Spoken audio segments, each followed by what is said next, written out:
हरे कृष्णा, राधे राधे। वैशाख के पवित्र महीने में अगर प्राणी आलस्य के साथ भी सूर्योदय से पूर्व प्रातःकाल स्नान कर ले तो उसको सभी मनवांछित फलों की प्राप्ति होती है।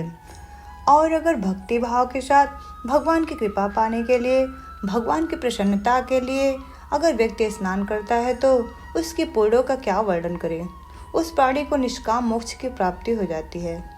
वैशाख महात्म्य अध्याय 13 में हमने राजा हेमकांत के कर्मों का विवरण सुना। अब आज आगे कथा सुनते हैं। नारद जी कहते हैं कि तब राजा ने ब्राह्मण से पूछा, हे ब्राह्मण, वैशाख माह के धर्म अति सुलभ हैं और ऐसे अनेकों पुण्यों को देने वाले हैं जो भगवान को अति प्रिय हैं और तत्काल ही धर्म, अर्थ, काम और मोक्ष को देने वाले हैं। परंतु ऐसे वेदानुकूल धर्म संसार में सबको ज्ञात क्यों नहीं हैं? अनेक प्रकार के राजसी धर्म और तामसिक धर्म ही इस संसार में विख्यात क्यों हैं?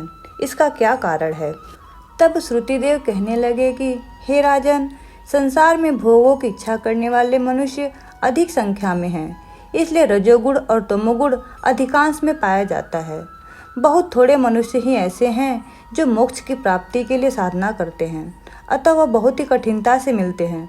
मोक्ष धर्म क्योंकि इच्छा रहित है, इस कारण इसमें लौकिक और पारलौकिक सुख के साधन होते हैं। माया से मोहित होकर मनुष्य उसको समझ नहीं पाता। जैसे आधिपत्य के प्राप्त होने पर मनुष्य के मनोरथ पूर्ण होते हैं, परंतु वैशाख मास के धर्म सब सात्विकों के लिए कहे गए हैं और यही सदोगुणियों का धर्म है। इस पर एक पुरातन इतिहास कहता हूँ, ध्यान पूर्वक सुनो। इक्ष्वाकु वंश में एक बड़ा यशस्वी ब्राह्मणों का मान करने वाला राजा हुआ था। एक दिन वह शिकार खेलते हुए वशिष्ठ जी के आश्रम जा पहुंचा। वहां पे उसने देखा कि आश्रम के मार्ग में वशिष्ठ जी के शिष्यों ने कहीं प्याऊ लगवा रखी है, कहीं छाया मंडप बनवा रखा है, कहीं वाड़ी साफ करवा रहे हैं, कहीं बैठे हुए लोगों पर पंखे से हवा कर रहे हैं, कहीं सुगंधित वस्तुएं और फल बांट रहे हैं, मध्याह्न के समय छतरी दान कर रहे हैं। राजा ने उनसे पूछा कि तुम कौन हो, क्या कर रहे हो? उन्होंने उत्तर दिया, हम महर्षि वशिष्ठ के शिष्य हैं और उन्हीं की आज्ञा से वैशाख मास के धर्मों का पालन कर रहे हैं। राजा ने फिर पूछा, इन धर्मों को करने से कौन से देवता प्रसन्न होते हैं और इसका क्या फल है? वे कहने लगे कि हे राजन, हम अपने गुरु की आज्ञा से ये सब कर रहे हैं, हमको बताने का अवकाश नहीं है, अतः आप हमारे गुरु से यह सब बातें पूछ सकते हैं। शिष्यों की यह बात सुनकर वह महायशस्वी राजा संपूर्ण धर्म के तत्वों को जानने वाले श्री वशिष्ठ जी के आश्रम की तरफ चल दिए। उनका आश्रम विद्या और योग का स्थान था। राजा को अपने आश्रम में आया देखकर ऋषि ने अत्यंत प्रसन्न चित्त होकर साथियों सहित राजा को अतिथि सत्कार किया।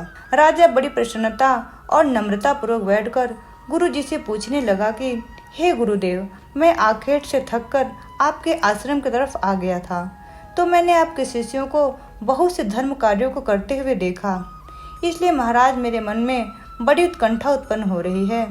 यह सब धर्म के कार्य करने से क्या फल उत्पन्न होता है? वशिष्ठ जी कहने लगे कि जो सब धर्मों को छोड़कर विषयों से आसक्त हो जाता है, वह भी यदि प्रातःकाल वैशाख स्नान करे तो वह मनुष्य भी भगवान को अति प्रिय हो जाता है। जिसने धर्म के सब कार्य सांगोपांग किए हों किंतु वैशाख का आदर न किया हो तो भगवान उससे दूर ही रहते हैं। जिसने वैशाख मास को बिना दान तथा स्नान के खो दिया, वह इस कर्म में चांडाल योनि में जन्म लेता है।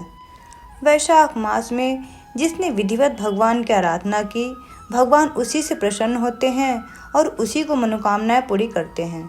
जो भक्ति और श्रद्धा से भगवान का थोड़ा भी पूजन करता है, वह उसी से प्रसन्न हो जाते हैं। अधिक धन अथवा अधिक परिश्रम वह नहीं देखते। वैशाख मास के धर्म अति सुगम हैं तथा भगवान को प्रसन्न करने के लिए उनमें श्रम भी थोड़ा और व्यय भी अधिक नहीं करना पड़ता। इस प्रकार ऋषि ने राजा को सब शास्त्र युक्त वैशाख धर्म समझाए। तब राजा सब धर्मों को सुनकर तथा यथोचित गुरु जी की पूजा करके अपने घर चला गया और घर पहुंचकर वैशाख के सभी धर्मों का पालन किया। वैशाख महात्म्य अध्याय 13 समाप्त। आगे कथा हम कल सुनेंगे।